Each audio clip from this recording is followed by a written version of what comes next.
mwalimu.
Doesn't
We have the Iron Lady of Narc.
Nantamo.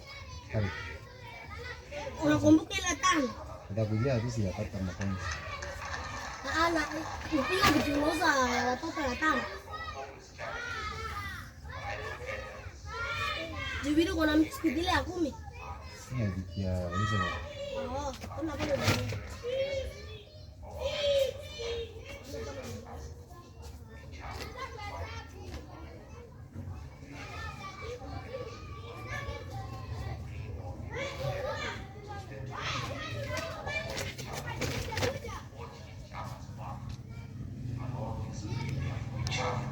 was waiting on away from home needs Kenyans around you. So I want to encourage you to continue strengthening the association of Kenyans.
And to every Kenyan citizen, wherever they may be. This is the spirit of our bottom-up economic transformation agenda better. In this regard, I call on you to join us in focusing on key sectors that are integral to our nation's development, as well as offer promising opportunities for investment, mainly in better priority areas of agricultural transformation, micro, small, medium enterprises, housing and settlement, the healthcare program, digital superhighway, and the creative economy. We are keen to work with you to harness your networks in order to channel both investment opportunities and knowledge and technology transfer that will make our economy thrive and move Kenya forward. In conclusion, you, the Kenyan diaspora, play such a crucial part of decolonizing, democratizing, and globalizing our economy. Your commitment and contributions are invaluable, and I'm confident that together we'll shape a brighter future for Kenya. Asanteni sana.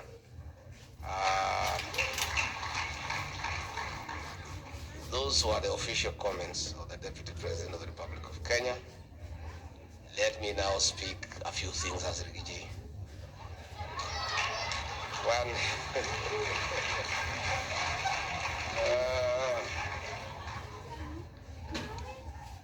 I want to take this opportunity on behalf of President William Ruto to bring you to speed to what is happening back home.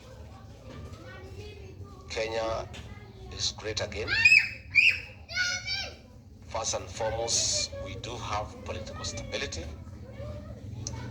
and everybody now is busy. Politics are down.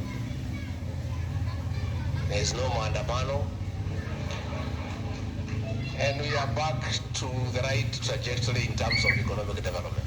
That is political stability. Again, in Kenya now, there is political tolerance. Everybody is allowed to say what you want, criticize the president, abuse him if you must, criticize the deputy president, even say he has not gone to school. Say whatever you want to say, but don't break the law, don't destroy people's property, and respect the rights of others to have different views. Again, there is transparency and accountability. Ours is an open government. We are an open book. Our cabinet secretaries go to parliament every week to answer questions on the floor of the house on what they are doing in their ministries. And they are taken to task by members of the National Assembly and the Senate. The president is clear. Answer all the questions. Our government is ready to be oversighted, corrected, and to be criticized in a constructive manner. In fact, the National Assembly is processing a recommendation by the president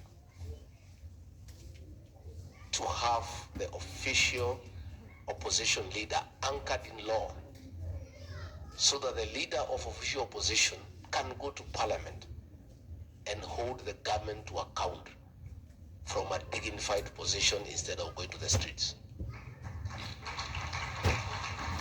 Give him vehicles, give him researchers, and enable that office, because oversight is good for any government.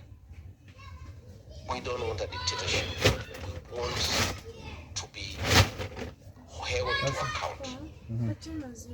Again, Kenya is today a country of the rule of law and constitutionalism.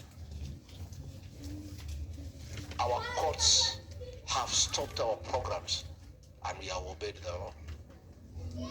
They threw out the housing fund. We accepted, and whatever they said, we went to parliament and corrected. The issues of extrajudicial killings that were there before we came to office are a thing of the past. If anybody has committed a crime, one must go through due process, go to a court of law, be tried in an open court, be heard before a determination is made. Kenya today is a democratic, free country, and any Kenyan has a right to say and do what he wants, provided you don't break the law. I want to bring you to speak that in a record 1.5 years, Kenya's security has never been as good. For the last 1.5 years, not a single act of terrorism that has been committed in Kenya because of prudent intelligence collection, sharing of intelligence, and being proactive in making sure that acts of terror do not take place anywhere in our soil. Issues of bank robberies are a thing of the past. Carjackings are things of the past. Muggings are things of the past. What we have are simple things of men fighting women, which is an old thing and we cannot do anything about it. Few domestic quarrels here and there, a few petty thieves, some people borrowing money and refusing to pay, others calling others. Even some of you have been called. You send money home, somebody says they are building a house for you. They take the photograph of the neighbor's house and they say it is yours. Those are normal petty crimes that are taking place in Kenya. They are called misdemeanors. But in terms of felonies, we have a very able Interior Cabinet Secretary Professor Kithure Kindiki, the issues of banditry in North Rift have been contained to a large extent. The insecurity in Lamu has been addressed. Insecurity in Laikipia has been addressed. Kenya has never been more secure. And that will continue so that people live in peace, so that we create the right atmosphere for economic development, and we create a good environment to attract investment and tourism. Again, in 1.5 years, President William Ruto had a very prudent management of economic transformation, getting the right advice, consulting, reaching out, thinking through, putting a lot of hard work. The economy is showing great and visible signs of recovery. The dollar that was 166 shillings is now below 130. Kenyan shilling is strong. When we came in August 13, 2022, the price of hunger, the staple food in Kenya, was 240 shillings. Through prudent management and subsidization of production as opposed to consumption, bringing down the cost of production, cost of hunger has come down to 120 shillings, and the food security for the Kenyan people is secure. There is enough food for everybody. Again, we have employed 56,000 teachers to bridge the deficit that was there in terms of teacher-pupil ratio. Things are looking very bright, and I want to assure you they will even get better. And we are on the right trajectory in terms of economic transformation, and the programs that the President has put in place are ongoing, and things will continue improving. We have the affordable housing program that should interest you. East or west, you are not going to live here forever. I know you are very happy. I can see the way you are smiling. I think you are doing well. And you should do it well. It's good. We are happy when you see you happy. But one day you shall come back home. Please invest in affordable housing. Put some money aside. The houses are not expensive. The mortgage is quite cheap. 5,000-6,000 shillings a month. You get a nice 3-bedroom house. And when you do retire, come back home. You don't have to go and start looking for the landlord. You then be an old man or woman of 60 years. You have no business talking to a landlord at that age. Buy yourself a nice flat in Nairobi. Rent it. Be collecting the rent. And since most of you don't need it, give it to your father or mother when you are still here. But when you come home, have somewhere in the city of Nairobi, in the city of Nakuru, in the city of Kisumu, that you call home. I want to invite you to make a deliberate decision to invest in affordable housing.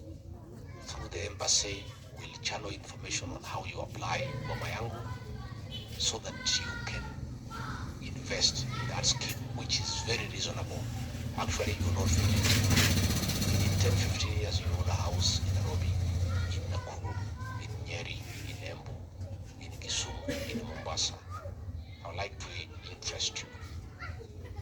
I also want to report to you that despite the fact that we had the worst drought in 50 years, after 5 failed successive seasons, not a single Kenyan died for the first time. Since drought in our country. government and development partners wide make the right interventions and not a single Kenyan die. Again, lost a few people in El Nino, not because the government took too much, but we also have many people who dare nature. People find a river, it is so rough.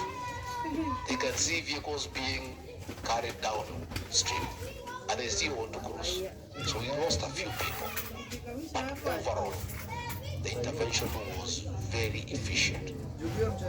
It's important that I inform you what's happening in the country. Again, we have changed the culture of savings. Many people save all over the world. Kenyans, we have not been saving because we had a very ill-thought program. NSSF, the payment was 200 shillings a month. If you saved for 30 years, you'd only save 72,000. I don't think anybody can live for 72,000 after working for 30 years. So we have made some changes in the law and how Kenyans are saving. And what we want to do that is that when we borrow money from outside Kenya, we borrow money from the savings of the people of those countries. We want to borrow money from our own savings so that the interest can benefit our own people. Why should the interest that we pay on loans benefit foreigners when we can have our own savings and be able to pay that interest to the Kenyan people? Again, in terms of international engagements, Kenya has never been in a better position. In 1.5 years only as president, President William Ruto, he the son of a person from a small village called Sugon, today is the darling of the world. He is invited to every capital. That if you allowed him to go, he would have to leave me acting for my year. So he's going once in a while. But the world is seeking him out. In Matters Africa, he hosted the African Climate Summit. It was such a huge success that his leadership role now in Africa cannot be questioned. He's truly now the real leader of this African continent. He's been to every capital in the world, from Tokyo to Brussels to Paris, everywhere. In fact, just being 1.5 years in office, he has achieved something that the presidents have not achieved. He has been invited for a state visit to the United States of America on May 22 this year. That's next month.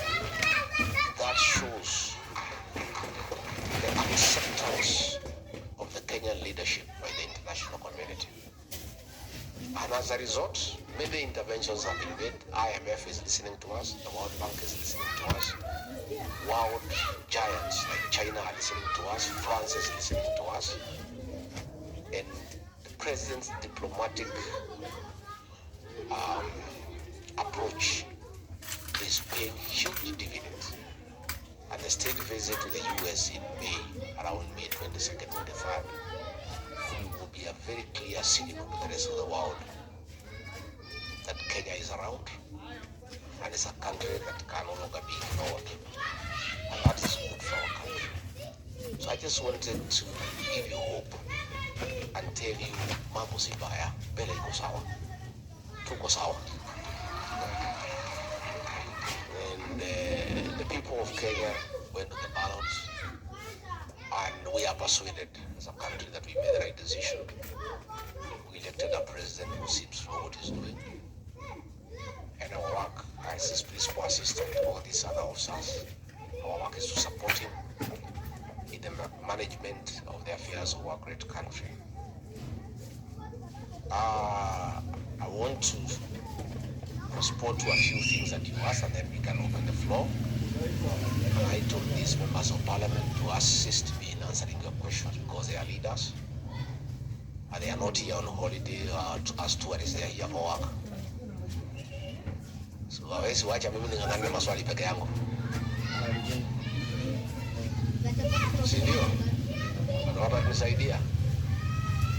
Sasa wamelipiwa kuja hapa na serikali, sasa lazima wafanye kazi.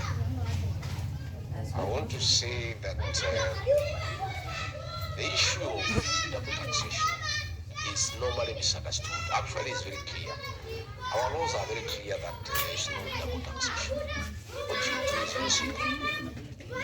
Once you pay your taxes here, file the same with us in the KRA so that we have the record that you have paid. Then nobody will tax you again. It is that simple. And I think we'll ask KRA and the National Treasury to give the right information to the embassy here in the mission so that it is given to you, so that you know exactly how to go about it, so that we don't get worried again that you can be asked to pay tax twice. Once you have paid tax here, that should be about it. That is something that will create more information so that that information can help you. Again, you have raised the issue of pension fund, that it stays here and then you need it. I think our new laws here, very strong lady, and I'm happy that she has started well. When the president sent her here, it's because of his acknowledgement of the importance of Kigali and our relationship as a country. And we needed to send somebody here who is sharp, available, and engaging. I think this is something in our discussions with the Rwandese government, Balozi, we will be discussing how we can create a framework, because it's doable. Please work on it. Again, the issue of the prisoner exchange program, although I want to discourage us from going to prison, let's try as much as possible. Hii jela bwana mahali mzuri. Simuulize mimi. Niko nashika shimo kila wakati. Siku mbili tatu nne namna hii, mimi nang'ang'ana, natoka naingia narudi. Lakini sasa niko hapa. So let's avoid, but let's work on it. Again, on the waiver, the way you have explained, let's also, Balozi will work on it.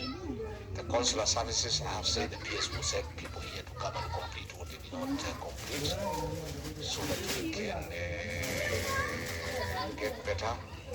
Again, on the plot limitation, on the reciprocity of property rights, again, that is something we'll discuss here with Balozi so that they work on it. And of course, the issue of love and marriage, the one PS has talked about here. It's good, love is sweet. Please marry these girls here. No problem. Lakini watoto ni wetu. Si ndio? Watu waoane, hakuna shida. Iko makosa gani? If you get a nice, beautiful girl, loving, caring, hardworking, weka kwa box, peleka nyumbani. So I think PS, we have a responsibility to help these people marry.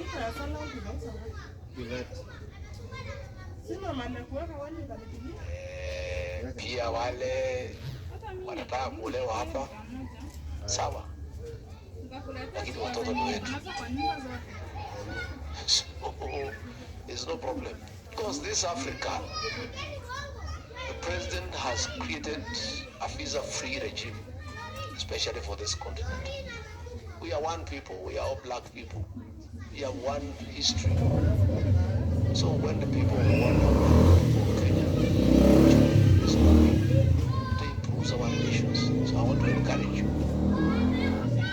And it's something as a government we want to encourage. So we will make it easy for you to process your marriages and certificates and all that, so that we enable you to consummate your marriages and to dignify love and relationship. Maneno ya come and stay hatutaki, because italeta hasara. So that is something I think we'll be able to work on. Chairman, you have said that you have a program for young mothers. You want some sewing machines. I'll give you 500,000 of 25 machines. Kuongeza hapo. can give you in Kenya shilling or in dollars, whatever you want. So utaniambia francs we don't have. So mimi wacha niseme namna hii nikimalizia. I'm very proud as a Kenyan to meet Kenyans. Kenya is a great country. It's a country that we love. It's a country that we cherish. That is why when I travel, I like meeting Kenyans because you feel nice to see your people. Nimeona mwingine hapa akisema ni ya udhaya ndio ationekane yako karibu sana na mimi.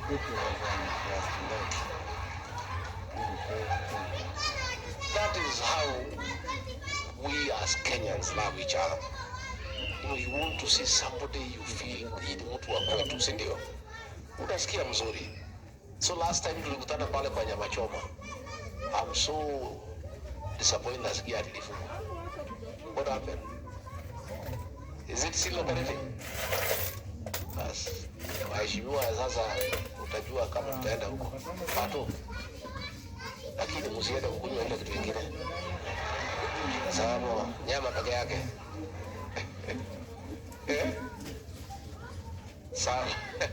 So we had a very nice nyama choma session there. It was not this formal, but it was very interactive. Hata huyu mzee ya nyumba 10 anasema I promise something. Utanikumbusha hata siwezi kukumbuka. Kama nilisema nitafanya. Yeah? Si ndio? Bora usiniambie urudi nyumbani nataka uketi hapa. Usikuje kule. Umewa hapa. Pale tumeshikana kidogo. Kaeni hapa kidogo. Mkae hapa kidogo. Mkipata pesa mnatoka huko. For now, alafu miaka ikienda ndio mtarudi, lakini for now pale tumejaa. Mkae hapa. So finally, the only challenge that we are having in Kenya is drug and substance abuse. I hope you don't have this problem here, especially among the Kenyan people.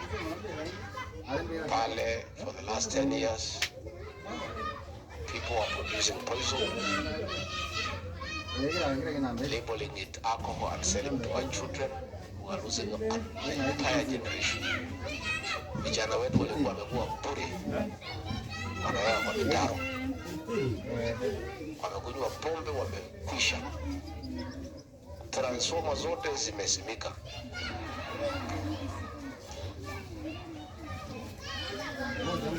Ila pale kijana ameoa juzi, ameoa msichana mrembo amelala kwa kitanda, kijana analala chini ya kitanda. That's the situation we are having. So as a government, we have become extremely rough on those characters. We have shut down all those factories and distilleries. We have vetted them, and out of 56, only 2 has qualified. Those ones we are going to reopen. The rest we have minimum conditions. I don't think they can meet those conditions. And we have shut down bars next to schools. We have shut down bars in the residential areas. And we have seen we go back to alcohol the one we knew. Ile ilikuwa inatangazwa kwa redio sana. Baada ya kazi. Sasa tulibadilisha inakuwa badala ya tumesema hakuna kunywa mchana, hakuna. You drink from 5 p.m. to 11. Uende kwa bibi yako, kama huna, ujue utaenda wapi. But this drinking we are saying is not acceptable because people must go to work. How do you drink during the day when you work? So you drink 2, 3, 4, 5 hours, go and sleep for 7 hours, wake up sober and go to work. So that one, there is no letting off. And I can tell you, we are 80% successful. Young men are looking clean. Women are happy. They are saying the men are coming back home. are not complaining of backaches anymore. So mambo iko sawa. Things are okay. One day in Kirinyaga we lost 23 people in one village. And another 30 went blind. One village called Gagai. I was in Muranga the other day. I went to visit a mother. She had 8 children, 7 sons and 1 daughter. She showed me 7 graves for her sons. She was left with her daughter. So we have decided, the president has decided, and I'm supporting him, Professor Kindiki, that we must bring sanity to the Kenyan nation. And we cannot let drugs and alcohol take over our country. So that's the only small challenge we have. Otherwise, the rest of things are going on okay. Fitina kidogo kidogo, hiyo inaendelea. Mambo ya udaku, village gossip. Those are the only small challenges we are having in Kenya now. And they are good things also. If there is no gossip in a village, that is not a village. Who married the daughter who impregnated so and ran away. Hiyo maneno kidogo kidogo ndio iko pale sasa. But most of the things are back on track. So I want to assure you, your country is good. It's under the able leadership of the William Ruto. There is political stability, there is economic development, the country is secure, we are respected all over the world. What remains for us to do now is to work on the diaspora. You guys work hard, remit your money back home, invest back home. Send us a foreign currency. We are working on a diaspora board where you can invest money. The government guarantees the safety of that money. So, I'm here to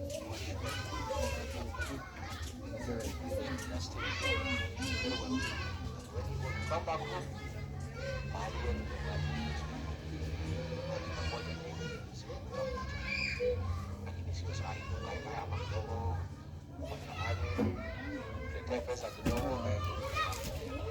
So let us now have a few questions. I think we have a microphone. Get a few questions. Answer some, please, will answer others. Who admire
Matuma?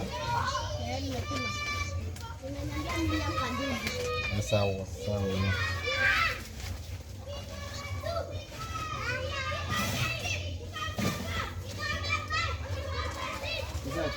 sisi kubwa.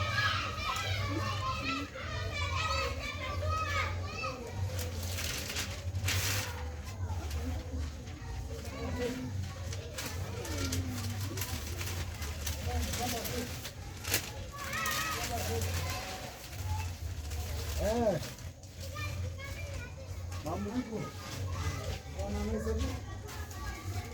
Hadi, kama tumbako.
Nada mañana.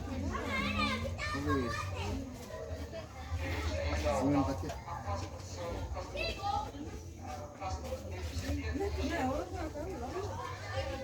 Mañana. Oye. Ahora bueno, mañana. Ponga la cariña.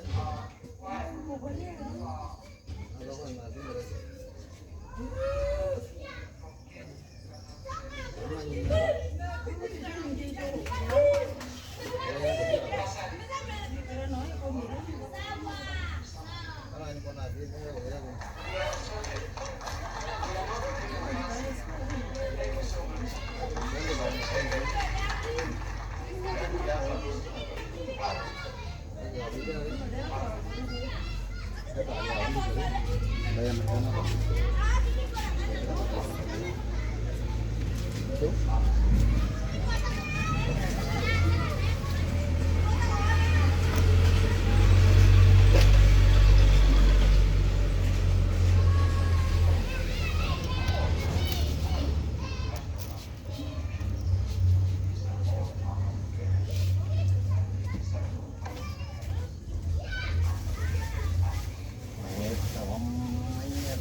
Customer.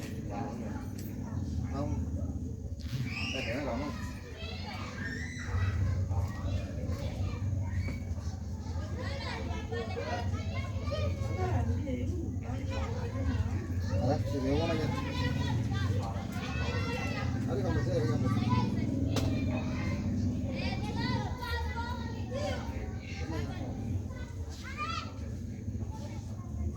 Ya tú habrán algo.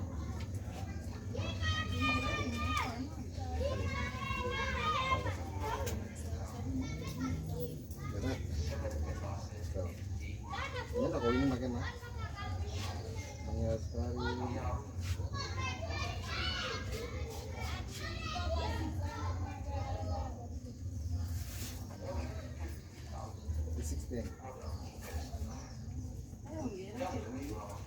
क्या नहीं आ गया मुझे पता नहीं था ये नहीं कौन सा कोई नहीं हम कौन है ये कौन है हमको लग गया महसूस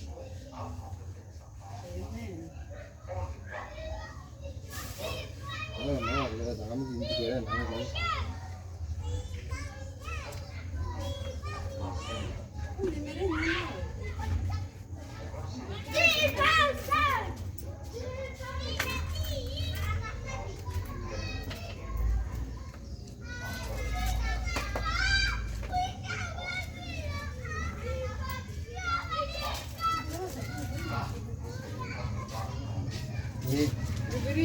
Oh iya, enggak. Karena apa di jam mana sana? Sasa unipea hata ka biscuit basi.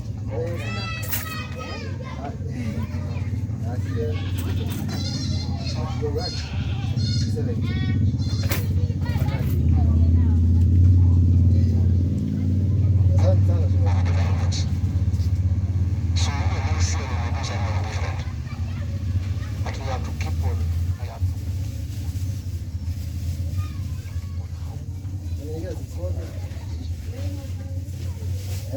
It's a small matter, however small, but they're making the strongest terms possible and for us to traders and business people. Matters like fertilizer and no other matters. But it's a matter that we have to do. I want to confirm you do not interfere with our aid for this year. Within the benefits we have received. Iya. Kalau gambarannya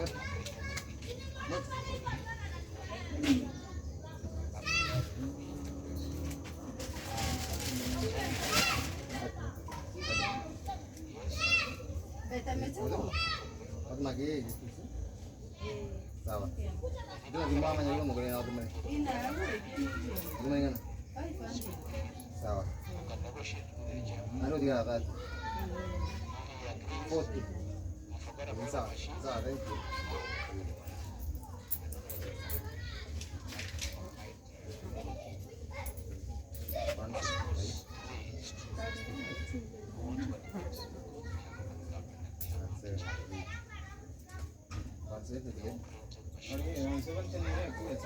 Oh,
Somehow, you have some ability and some capacity. Otherwise, you can't do anything. Hakuna naweza kuwa umeleta nakuja mpaka hapa. Wewe ni mtu wapi? Tutapanga hapa. Next question.